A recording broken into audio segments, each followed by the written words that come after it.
बस्ती कार्मुकत्व पाहूया. तर बस्ती कसं काम करते. पहिली गोष्ट आपण बस्ती पाहिली की बस्ती ही अर्धचिकित्सा आहे आणि सगळ्या व्याधींमध्ये म्हणजे चिकित्सेतली अर्धचिकित्सा म्हणून बस्तीला म्हटलं जातं. असं एकही व्याधी नाही जो बस्तीने बरा होत नाही है ना. अपाद तलमस्तक जी काम करते ती बस्ती आहे. कारण का पित्तम पंगू कफम पंगू बरोबर, हे दोन वाताशिवाय हालत नाहीत. मग जिथे आपण वाताला जिंकून घेतो तिथे राहिलेल्या पित्त आणि कफाची पण आपल्याला चिकित्सा करता येते बस्तीद्वारे. दुसरी गोष्ट आपण जसं मागच्या ह्याच्यामध्ये पाहिलं होतं की पहिली अनुवासन बस्ती काय करते, दुसरी काय करते, तर शरीर लाघव करते. तर आपण म्हणजे याचा अर्थ काय की पहिली पक्वाशयात गेल्यानंतर दुसरी डायरेक्ट शिरापर्यंत जाते. चौथी, पाचवी, सहावी अशी रस, रक्त, मांस म्हणजे सगळ्याच धातूंवरचे जे पण व्याधी आहेत त्याच्यानंतर अपाद तलमस्तक हा जो शब्द आहे हे एकदम बरोबर शब्द आहे बस्तीच्या कार्मुकत्वासाठी. तर म्हणून ही बस्ती जी आहे ती अपाद तलमस्तक काम करते. अजून काय काम करते तर जेव्हा तुम्हाला बस्ती कार्मुकत्व असं विचारलं जातं तेव्हा तुम्हाला यातले सगळे श्लोक लिहिणं अपेक्षित आहे की बस्ती कार्मुकत्वाचे कुठले कुठले श्लोक आहेत ते सगळे याच्यामध्ये उल्लेख करणं अपेक्षित आहे. आता याच्यामध्ये पहिला श्लोक त्यांनी असा दिला आहे, तुम्हाला पाठ करायचे आहेत हे श्लोक.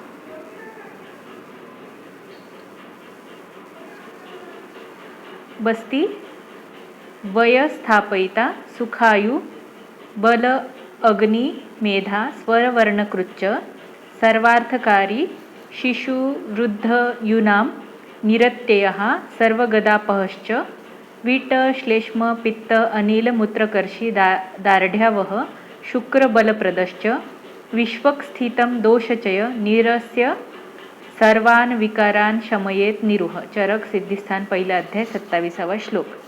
काय सांगितलंय बस्तीच्या कार्मुकत्वामध्ये त्यांनी. बस्ती काय काम करतं तर बस्ती फर्स्टच पहिला शब्द असं त्यांनी सांगितलंय की बस्ती वयस्थापन करतं. जिथे वय वाढत चाललंय आणि वयानुसार जी लक्षणं आहेत ती वाढत जात आहेत. केस पांढरे होणं, दात खराब होणं, चष्मा लागणं, कानाने कमी ऐकू येणं, अस्थिक्षय होणं, संधिशूल होणं, हे सगळे जे गोष्टी आहेत त्या होत नाहीत. म्हणजेच बस्ती वयस्थापन करते. त्याच्यानंतर काय सांगितलंय सुखायु बल, त्याच्यानंतर बल अग्नी आणि मेधा. कारण हे कशावर अवलंबून आहे, वात आहे म्हणजे काय आहे की तिथे झीज चालू झाली बरोबर.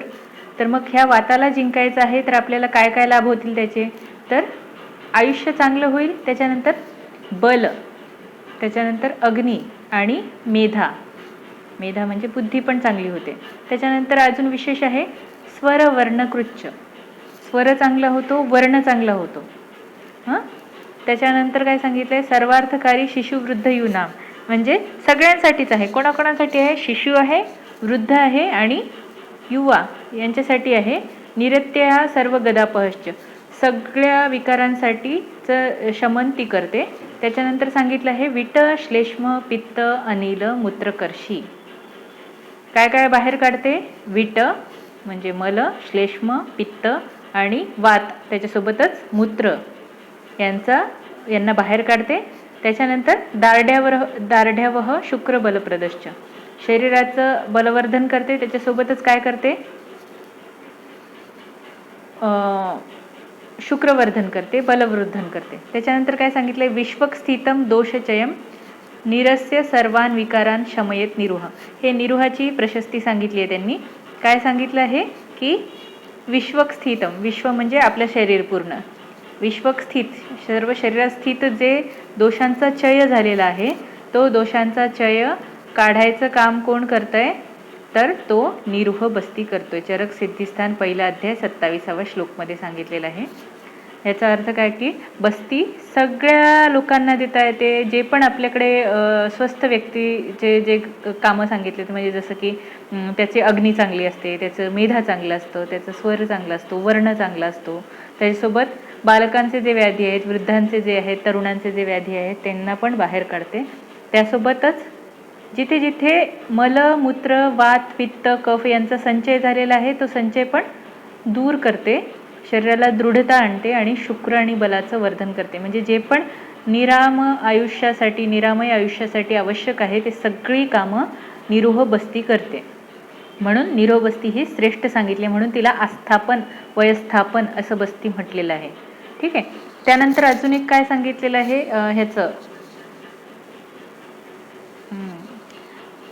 अनुवासन बस्तीची प्रशस्ती आता सांगितली आहे. चरकसिद्धी स्थानामध्ये सांगितली आहे त्यांनी पहिल्या अध्यायामध्ये. देहे निरुहेन विशुद्ध मार्ग सस्नेहनम वर्णबलप्रदश्च न तैलम दानात परम अस्ति किंचितम द्रव्यम विशेषेण समीरणार्थे स्नेहेन रौक्षम लघुतां गुरुत्वाम औष्ण्याच्च शैत्यम पवनस्य हत्वा तैलम ददात्याशु मनः प्रसादम वीर्यम बलम वर्ण अथानी पुष्टिही. चरक सिद्धिस्थान पहिला अध्याय 29वा श्लोक. काय सांगितलं हे? देह निरुह झाल्यानंतर जेव्हा विशुद्ध मार्ग होतो तेव्हा त्याला सस्नेहन म्हणजे स्नेहन जर दिलं तर काय होतं? वर्ण आणि बल यांची प्राप्ती होते आपल्याला. आधी निरोहाने आपण पूर्ण देह शुद्ध करून घेतलाय. निरोह बस्ती हा शोधन बस्तीमध्ये येतो. त्याच्यानंतरचं आपलं काम आहे, म्हणून आपल्याकडे अल्टरनेट आहे ना योजना. निरोहानंतर अनुवासन, अनुवासानंतर निरोह. तर हे कशासाठी आहे? मग ती स्नेहन करते. स्नेहन केल्यामुळे काय होतं? वर्ण आणि बल प्रदान होतं. त्याच्यानंतर काय सांगितलंय? न तैलम दानात अस्ति परम किंचितम द्रव्यम विशेषणा समीरणात. आपल्याला अष्टांग हृदयाच्या पहिल्या अध्यायामध्ये सांगितलेलं होतं की कशामध्ये काय श्रेष्ठ आहे, है ना? बस्ती विरेको वमनम तथा तैलम घृतम मधु, है ना? शरीरजानाम दोषानाम क्रमेण परमौषधम. काय काय आहे? बस्तीसाठी तैल, पित्तासाठी घृत आणि कफासाठी मध. तर इथे तोच वाक्य घेतले त्यांनी. न तैलम दानात परम अस्ति किंचित द्रव्य विशेषेण समीरणार्थे. तेल जे आहे ते समीरण म्हणजे वातासाठी हे विशेष सांगितलेलं आहे. त्याच्याशिवाय परम कुठलंच नाही. परम म्हणजे श्रेष्ठ. द्रव्य कुठलंच नाही आहे. म्हणजे ते जे तेल आहे ते समीरणाला दूर करतं, बाहेर काढतं. कशा प्रकारे? स्नेह, तेलाचा जो स्नेहगुण आहे तो वाताच्या वृक्ष गुणावर काम करतो. स्नेहेन रौक्षम. लघुगुण जो वाताचा आहे त्याच्या विरुद्ध स्नेहाचा गुरुगुण आहे, गुरुत्वात. औष्ण्याचं आहे म्हणजे उष्ण गुण, शैत्याला म्हणजे पवनाचा जो शैत्य गुण आहे त्याला पवनस्य हत्वा, त्याला बाहेर काढतो किंवा त्याच्यावर विजय मिळवतो. स्नेहेन रौक्षम लघुताम गुरुत्वात औष्ण्याच्च शैत्यम पवनस्य हत्वा. म्हणून काय सांगितलंय? तैलम ददत्याशु मनः प्रसादम वीर्य बलम वर्ण अथानी पुष्टिही. मग असं जे तेलचा बस्ती जो दिलेला आहे आपण, तो बस्ती काय करतो? तर मनप्रसाद करतो, वीर्य आणि बल वर्ण यांची पुष्टी करतो. म्हणून आपल्याला काय सांगितलं आहे की निरोह झाल्यानंतर स्नेह द्यावा. तर हे सगळे कामं करतो. म्हणूनच आपल्याकडे जेव्हा पण आपल्याला कुठेही वाताचा व्याधी असेल तर अनुवासन बस्तीने त्या पेशंटला आराम वाटतो. का वाटतो? कारण ह्या सगळे जे वाताचे गुण वाढलेले आहेत त्या वाताच्या गुणाला कमी करण्याचं काम तेलाचा बस्ती करतो. म्हणून तेलाचा बस्ती हा श्रेष्ठ बस्ती सांगितलेला आहे. काश्यपाने एक श्लोक सांगितला आहे की काश्यप हे आपल्याला माहिती आहे बालकांसाठीची संहिता आहे, है ना? छोट्या बाळांसाठीची. मग ती कशी काम करते? तर शिशुनाच बस्ती कर्मामृतम यथा. म्हणून आपल्याकडे काश्यप सिद्धिस्थान पहिला अध्याय 29वा श्लोकमध्ये सांगितलेलं आहे. शिशुनामसाठी पण बस्ती जी आहे ती अमृतासारखी आहे. तर इथे बस्तीचे काय म्हणतात हे सांगितलं आहे की लहान मुलांना पण तुम्ही बस्ती देऊ शकता. म्हणूनच आपल्याकडे निरोह बस्तीची मात्रा सांगितली आहे. निरोह बस्तीच्या नेत्राचं प्रमाण सांगितलेलं आहे. नेत्राचं प्रमाण किती असायला पाहिजे, बस्ती पुटक कसा असला पाहिजे, बालकांसाठीचे पण वर्णन केलेलं आहे. म्हणून बालकांना पण निरोह बस्ती आपल्याला अनुवासन बस्ती देता येतो, कारण ती अमृतासारखं काम करते. आता इथे एक मला एक केस सांगावीशी वाटते. एक छोट्या म्हणजे MRCPचे आपल्याकडे जनरली आयुर्वेदिक प्रॅक्टिस ही MRCPच्या मुलांवर चालते, है ना? मेंटली रिटार्ड जे आहे ते. तर त्यांच्यामध्ये एक पेशंट होती, तिला काय म्हणतात हे होतं अनकंट्रोल बॉवेल आणि अनकंट्रोल्ड काय म्हणतात ब्लॅडर असं होतं. तर ती कुठेही तिला शी होऊन जायची आणि त्याच्यासोबतच बुद्धी पण नव्हती. म्हणजे कोण म्हणतंय काय बोलतंय आणि पेशंट होती जवळपास एक 5-6 वर्षाची होती. तर त्या पेशंटला बोलता वगैरे होत होतं, पण जिथे आपण जेवढं कॉन्शियसनेस म्हणतो ना, जेवढं पाहिजे आणि ते तसं नव्हतं. तर मग ह्या पेशंटला काय केलेलं, मेध्यबस्ती दिलेला. मेध्यबस्ती म्हणजे मेध्यद्रव्यांनी सिद्ध असा क्षीरबस्ती. त्याच्यात मेध्यद्रव्य टाकले, मेध्यद्रव्याचा कल्क आणि मेध्यघृत, महाकल्याणघृत असं मिळून संमेलन विधी करून तो बस्ती दिलेला. आणि हा बस्ती जो आहे हा कंटिन्यू 1 महिनाभर दिला. आणि 1 महिन्याच्या नंतर पेशंटला कंट्रोल्ड बॉवेल आणि कंट्रोल ब्लॅडर झालेलं. म्हणजे पेशंटचे जे त्याच्यावर जे कंट्रोल नव्हतं ते कंट्रोल यायला लागलं आणि पेशंट रिस्पॉन्स टू काय म्हणतात, आपण जे बोलतो आहे त्याच्याकडे तो लक्ष द्यायचा, कॉन्सन्ट्रेशन वाढलेलं आणि त्याला रिस्पॉन्स पण द्यायचा आणि बोलायचा पण शब्द. तर मग अशा प्रकारचे जे आहे, म्हणून आपल्याकडे सांगितले की शिशुनाम बस्ती कर्मामृत, अमृतासारखीच झाली ना. लहान मुलं म्हणजे काय होतं आहे, त्यांचं आयुष्य पूर्ण राहिलेलं असतं. मग अशा पोरांना पूर्ण आयुष्य जगवण्यासाठी निर्भर बनवणं हे आपण बस्तीद्वारे करू शकतो. आयुर्वेद वैद्यांसाठी जे मेंटली रिटार्डेड मुलं आहे त्यांना आपण खूप चांगलं पंचकर्म आणि आयुर्वेदिक औषधी याच्याने खूप चांगलं रिझल्ट देऊ शकत असतो. म्हणून ह्याच्यावर विचार करायला काही हरकत नाही की असं आपण क्लिनिक एखादं टाकू शकतो का. त्याच्यानंतर एक काय सांगितलेलं आहे की बस्ती अजून काय काम करते. तर इथे अजून एक श्लोक आलेला आहे. तत्र अस्थापन अनुवासन तू खलु सर्वत्र उपक्रमेभ्यो वाते प्रधानतमं मन्यते भिषजः. आस्थापन आणि अनुवासन सर्वत्र उपक्रमांमध्ये वातामध्ये प्रधान सांगितलेलं आहे. तददाती एवं पक्वाशयम अनुप्रविश्यम केवलं वैकारिकं वातमूलं छिनति. तत्र अवजिते वाते अपि शरीरांतर्गतः कुपित शरीरांतर्गतः वातविकारा प्रशांतिम आपद्यन्ते यथा वनस्पतिर्मलच्छन्ने स्कंध शाखा प्ररोह कुसुम फलपलाशादीनां नियतो विनाशस्तद्वत. चरक सूत्रस्थान 20वा अध्याय 15वा श्लोक. ह्याच्यामध्ये यांनी असं एक सांगितलं आहे की आस्थापन आणि अनुवासन हा जो बस्ती आहे तो सर्व वात विकारांमध्ये प्रधान सांगितलेला आहे. कसा की तो आपण माहिती आहे आपल्याला वाताचं स्थान जे आहे मेन ते पक्वाशय सांगितलेलं आहे. तर असं जे बस्ती आहे तो पक्वाशयम अनुप्रविश्य, पक्वाशयात प्रविष्ट करते आणि जे वैकारिक वातमूल आहे, ज्याच्यामुळे विकार उत्पन्न होतोय असं जे वातमूल आहे त्यांना छिन्नती म्हणजे त्यांना मोडून टाकतो किंवा तोडून टाकतो, बाहेर काढतो. त्याच्यानंतर तत्र अवजिते वाते अपि शरीरांतर्गतः वातविकारम प्रशांतिम आपद्यन्ते. पक्वाशय हे जे मेन स्थान आहे की नाही, पक्वाशय मेन स्थान सांगितलं आहे आपल्या वाताचं. तर मग तिथे जर आपण बस्ती ही चिकित्सा केली तर इतर ठिकाणी शरीरामध्ये जे वाढलेला वात आहे त्यांची प्रशांती आपोआप होते, त्यांची शांती आपोआप होते. त्याच्यामुळे काय सांगितलं, उदाहरण दिले त्यांनी, जर आपण वनस्पतीच्या मुळालाच जर घाव घातला तर त्यांचे जे शाखा प्ररोह कुसुम वगैरे जे आहे ते वेगळे तोडायची गरज नाही लागत. जर मुळालाच घाव घातला तर बाकीचा वृक्ष आपोआप वाळून जाईल. त्याच प्रकारे पक्वाशयामध्ये जर प्रविष्ट केलेला जो बस्ती आहे तो इतर ठिकाणच्या वात विकारांसाठी वेगळी चिकित्सा करायची गरज नाही. पक्वाशयाच्या ठिकाणचा जर वात काढला तर बाकीच्या वातविकारांचं आपोआप शमन होतं. तर असं त्यांनी सांगितलेलं आहे. त्याच्यानंतर अजून एक सांगितलेलं आहे, जसं की आता आपल्याला काय म्हणतात, शिरशूल आहे पेशंटला.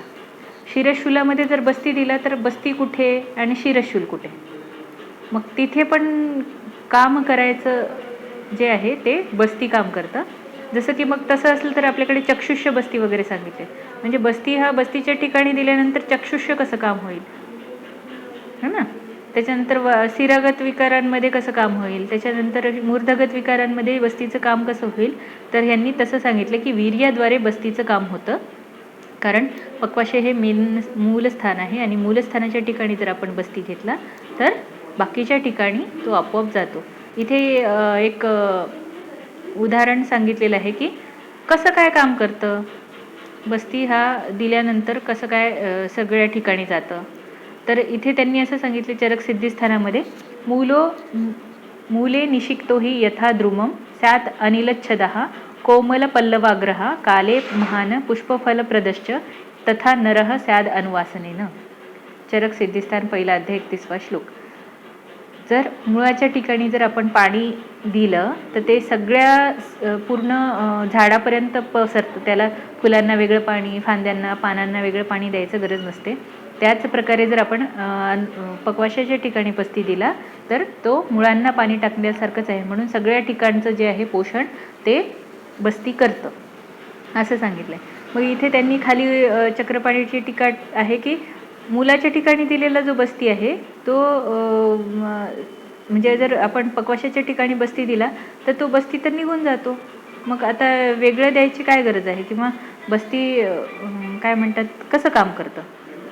तर त्यांचं असं म्हणणं आहे की बस्ती आपण मुलाच्या ठिकाणी जरी दिला तरी पराशरांच्या मताने काय सांगितलं आहे, गुद हे जे आहे हे शरीराचं मूलस्थान आहे. म्हणजे त्यांनी पराशरांनी असं म्हटलं आहे की शरीर निर्माण होत असताना गुद आधी निर्माण झालं.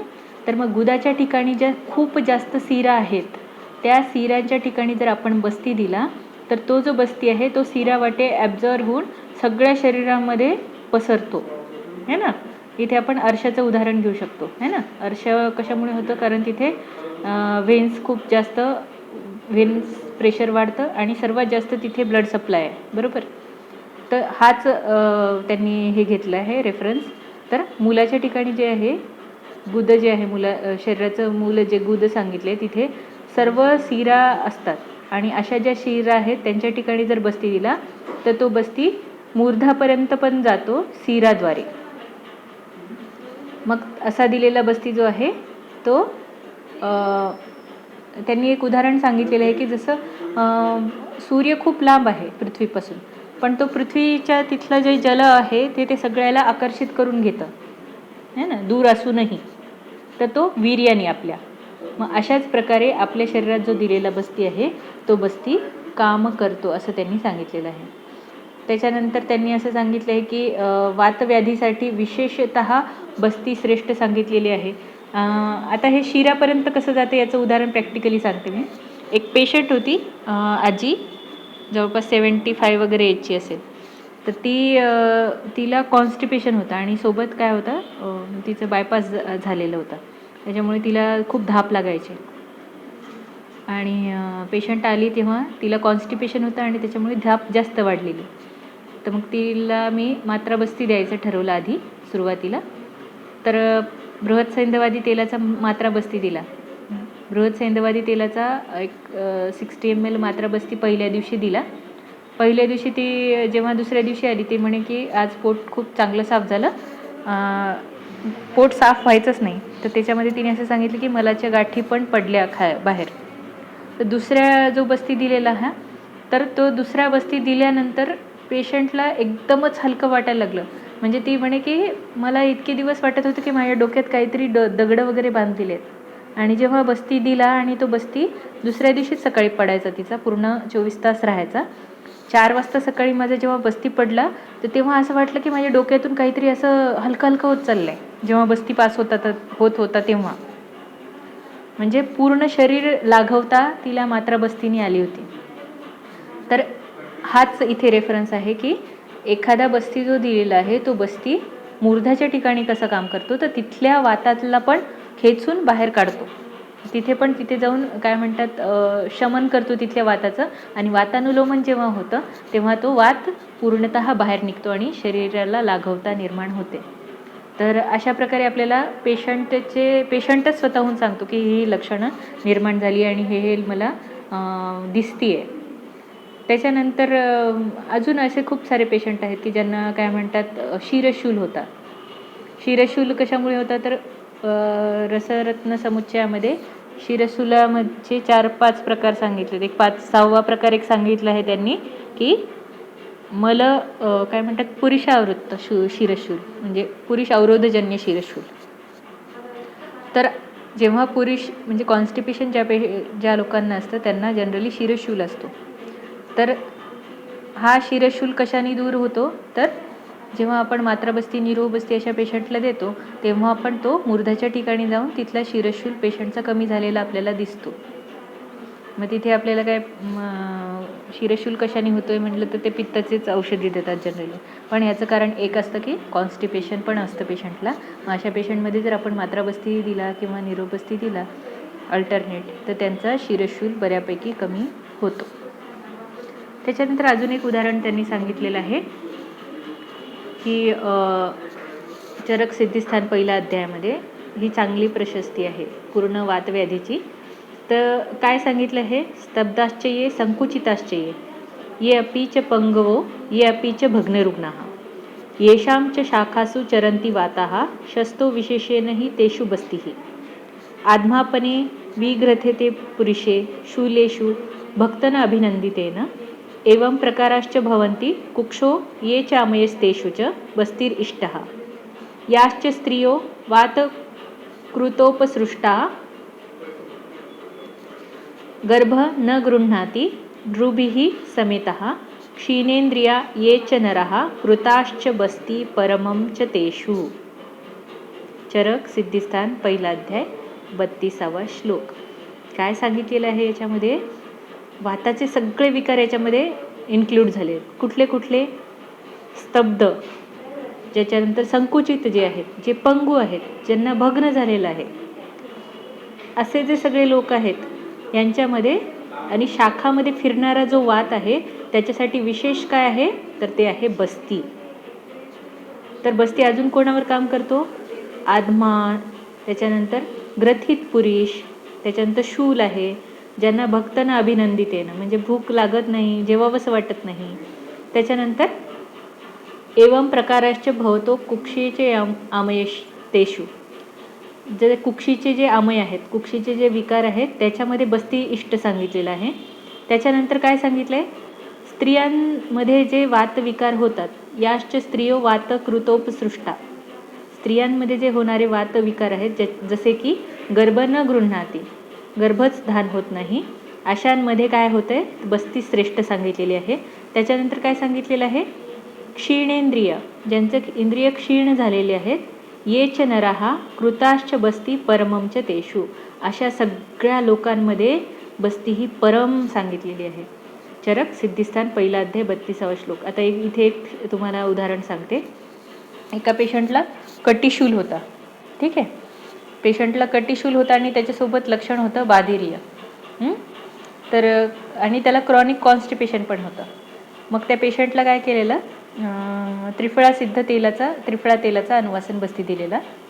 त्रिफळा तेलाचा 1 दिवस अनुवासन बस्ती आणि दशमुळाचा 1 दिवस निरोह, असं अल्टरनेट बस्ती दिल्या गेल्यानंतर पेशंटचा कटिशूल पण कमी झाला आणि पेशंटनी असं सांगितलं की मला ना आता खूप चांगल्या प्रकारे ऐकू यायला लागले.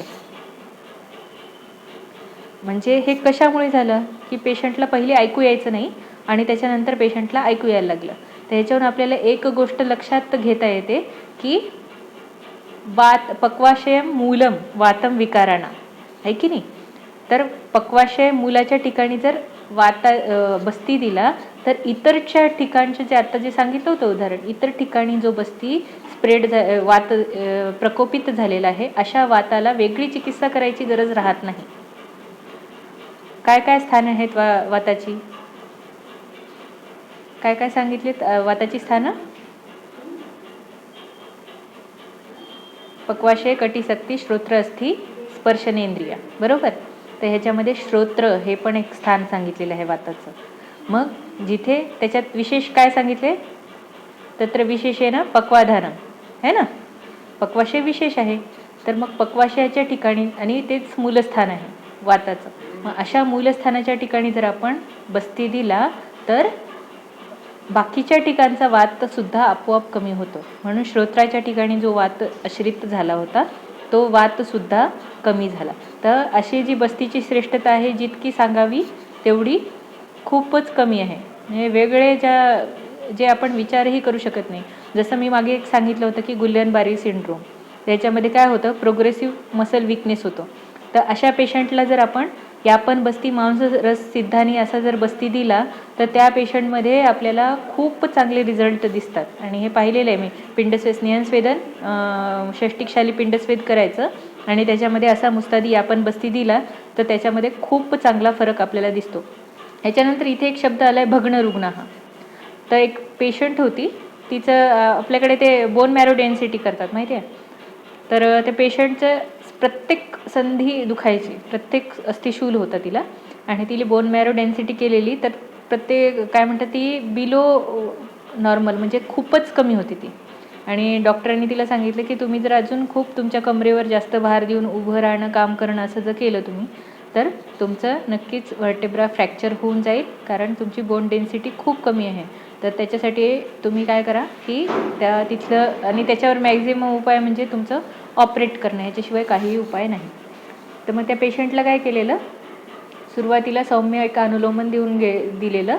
त्याच्यानंतर मात्र तिला आधी योगबस्ती दिला, आणि योगबस्तीनंतर मुस्तादी आपण बस्ती आहे, जो जवळपास तिला 1-2 महिने मुस्तादी आपण बस्ती कंटिन्यू दिला. आणि मुस्तादी आपण बस्ती दिल्यानंतर पेशंटचं दुखणं आपोआप कमी व्हायला लागलं. त्यानंतर पेशंट आलीच नाही. तर ती केव्हा आली, तर डायरेक्ट दुसऱ्या वर्षी आली, की त्याच महिन्यामध्ये, मला असं वाटते वर्षा वगैरे ऋतू होता तो, त्याच वर्षी परत रिपीट आली, की तेव्हा तिला दुखणं चालू झालं होतं. म्हणजे याचा, आणि तिला विचारलं की तुम्ही इतके दिवस का नाही आलात, तर ते म्हणे तेव्हापासून अजिबात दुखलंच नाही म्हणे, मला कुठलंच संधी दुखलं नाही. आता याच्यानंतर आपलं काय चुकलं की तिला बोन मॅरो डेन्सिटी टेस्ट जी आहे ती परत करायला पाहिजे होती आपण, पण ती आपण केली नाही. तर मग अशा प्रकारे पेशंट जे काय म्हणतात असाध्य किंवा जिथे कुठेच मॉडर्नमध्ये ट्रीटमेंट नाही, अशा पेशंटमध्ये सुद्धा आपण खूप चांगले रिझल्ट देऊ शकतो. कटिगत वाताचे तर खूप सारे, म्हणजे त्याच्यामध्ये स्पायनल कॉर्ड कॉम्प्रेशन आहे, त्याच्यानंतर स्कोलोसिस आहे, त्याच्यानंतर काय म्हणतात स्लीप डिस्क आहे. तर ह्या असे जे आहेत, आणि ज्याच्यामध्ये खूप काही मॉडर्न मेडिसिनमध्ये औषधं नाही आहेत, आणि शूल भयंकर असतो पेशंटला, पेशंट चालू नाही शकत. तर अशा पेशंटमध्ये पण खूप चांगला रिझल्ट येतो. आत्ताच आपल्याकडे एक पेशंट आली होती, तिचा लंबार व्हर्टेब्रा फ्रॅक्चर झाला होता, आणि फ्रॅक्चर झाल्यामुळे तिला पेन, म्हणजे काय म्हणतात OPDमध्ये येण्यासाठी, म्हणजे दारातून मध्ये येण्यासाठी जवळपास एक 5 मिनटं तरी हळूहळू चालत यायची ती, आणि पेन खूप जास्त. तर मग त्या पेशंटला आपण काय केलेलं, स्नेहनस्वेदन आणि पंचतिक्त क्षीरबस्ती चालू केलेला. त्याच्यासोबत षष्टिक शालिपिंड स्वेद काही दिवस, आणि काही दिवस पत्रपोट्टली स्वेद असं चालू केलेलं. तर असा स्वेद दिल्यानंतर पेशंट जी आहे खाली मांडी घालून पण बसायला लागली. तो पण आपण 1 महिना जवळपास पेशंटला बस्ती दिलेला. म्हणजे जे पेशंटला खुर्चीवर जास्त वेळ बसलं तरी मुंग्या यायच्या, आणि पाय भरून यायचा, उभं राहता यायचं नाही, अशी पेशंट मांडी घालून उभं राहून सगळा स्वयंपाक वगैरे, आणि घरून ती चालत यायची कॉलेजपर्यंत आपल्या. तर हे मला असं वाटते हे बस्तीचंच यश आहे, की बस्ती ही अशा प्रकारच्या सगळ्या काय म्हणतात जे असाध्य म्हणता येईल, किंवा ज्याच्यामध्ये पेशंटला खूप त्रास असतो, अशा पेशंटमध्ये खूप चांगली काम करते. तसंच आमवाताचं पण आहे. आमवातामध्ये पण बस्ती खूप चांगली काम करते, की ज्या पेशंटमध्ये संधिशूल आहे, शोथ आहे, त्याच्यानंतर ग्रह आहे, अशामध्ये पण जर वैतरण बस्ती दिला पेशंटला आपण, तर पेशंटचा शूल तरी कमी होतो. तर ह्या प्रकारामध्ये आपल्याला बस्ती सांगता येतं. तर हे झालं बस्तीचं आपल्या काम पूर्ण काय काय करते. अजून पुढच्या उद्याच्या लेक्चरमध्ये आपण बस्ती अजून काय काय काम करते ते आपण पाहूया. तर वाचत चला, बस्तीचं खूप जास्त हे आहे. जिथे कुठलाही असा रोग नाही की ज्याच्यामध्ये बस्ती काम नाही करत. एक्झाम्पल सांगते मी. एक पेशंट ह्याची होती क्रॉनिक ॲपेंडिसायटिसची. मी जेव्हा पहिल्यांदा इथे आली, म्हणजे 3-4 वर्षापूर्वीची गोष्ट आहे. आणि क्रॉनिक ॲपेंडिसायटिस होता त्या पेशंटला. तर तिला महिन्यातून किंवा आठवड्यातून 1-2 वेळा इतका जबरदस्त शूल क्रॉनिक ॲपेंडिसायटिस, क्रॉनिक पॅनक्रायटायटिस. तर तिला इतका जोरात पोटात दुखायचं की तिला ॲडमिट करावं लागायचं पेशंटला. मग त्या पेशंटने आली, ती पेशंट, आणि ती विशेष तिला असं वाटलं की वमन करता येईल आपल्याला. पण मी तिला सांगितलं की तुम्हाला वमन करता येत नाही. पॅनक्रायटायटिस म्हणजे पॅनक्रियाजवर शोथ आहे तिथे. तर सिरम कुठलं ती टेस्ट आता आठवत नाही एक्झॅक्टली मला. तर ती टेस्ट पॉझिटिव्ह, म्हणजे ते हार्मोन्स लेवल जी आहे सिरम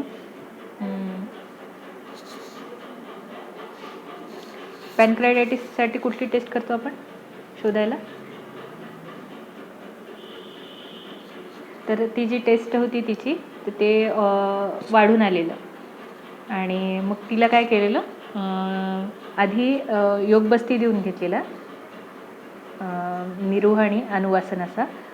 त्याच्यामध्ये यष्टी मधू तेलाचा बस्ती दिलेला, मात्रा बस्ती, आणि निरोह बस्ती जो आहे तो पंचतिक्ताचा दिलेला, पंचतिक्ताचा निरोह बस्ती आणि त्या यष्टीमधू तेलाचा मात्रा बस्ती असा दिल्यानंतर पेशंटचा शूल कमी झाला. शूल कमी झाल्यानंतर तिला काय केलेलं मी, एक परिणामशूल हर बस्ती म्हणून आहे, तो आम्ही द्यायचो PGला असताना आम्ही बनवला होता तो. त्याच्यामध्ये सगळे जे शीत आणि स्तंभक द्रव्य आहेत, असा परिणामशूलावर काम करणार, नागकेशर, त्याच्यानंतर पटोल, यष्टीमधू, मुस्ता, तर असे जे द्रव्य आहेत हे द्रव्य घ्यायचे आणि त्याचा बस्ती क्षीरपाक करून तो बस्ती द्यायचा यष्टीमधू घृत टाकून. तर असा बस्ती परत तिला कंटिन्यू दिलेला. तर त्याच्यानंतरही ती जवळपास तिला एक 6-7-8 महिने शूलच नव्हता. म्हणजे जो तिला महिन्यातून 1-2 वेळा यायचा आणि तिला खूप जोरात शूल व्हायचा आणि कॉन्स्टंट डलेक असायचं. तर तो डलेक पेन पण पूर्णतः गेला आणि त्याच्यानंतर पेशंटला खूप चांगला रिझल्ट होता. 8-9 महिन्यांनी परत ती आलेली आणि परत तिला थोडंसं दुखलेलं. मग तेव्हा पण परत लगेच बस्ती केला, तर तो बस्तीमध्ये लगेच पेशंटला आराम पडला. तर अशा प्रकारचे जे आपल्याला काय म्हणतात लाभ आहेत, ज्याच्यामध्ये आपल्याला आपण पेशंटला ॲज पेनकिलरशिवाय दुसरं काही नाही देऊ शकत. आणि अजून एक विशेष म्हणजे आपल्या पंचकर्माचा मेन उद्देश काय आहे, न तेषां पुनरुद्भवः. हे कधीही लक्षात ठेवायचं पंचकर्माच्या बाबतीत. म्हणजे जिथे आपल्याला पुनरुद्भव वारंवार होण्याची संभाव्यता असते, त्या ठिकाणी आपण पेशंटला खूप दिवसपर्यंत आराम देऊ शकतो पंचकर्माद्वारे. मग अशा प्रकारे बस्तीची प्रशस्ती जितकी करावी तेवढी कमीच आहे. आणि असाध्य रोग, फक्त त्याच्यामध्ये आपल्याला ड्रग ऑफ चॉईस कळलं पाहिजे की आपण कुठला बस्ती इथे वापरला पाहिजे, तर त्यानुसार आपल्याला बस्तीची रचना करता येते. तर हे झालं बस्तीचं कारमुकत्व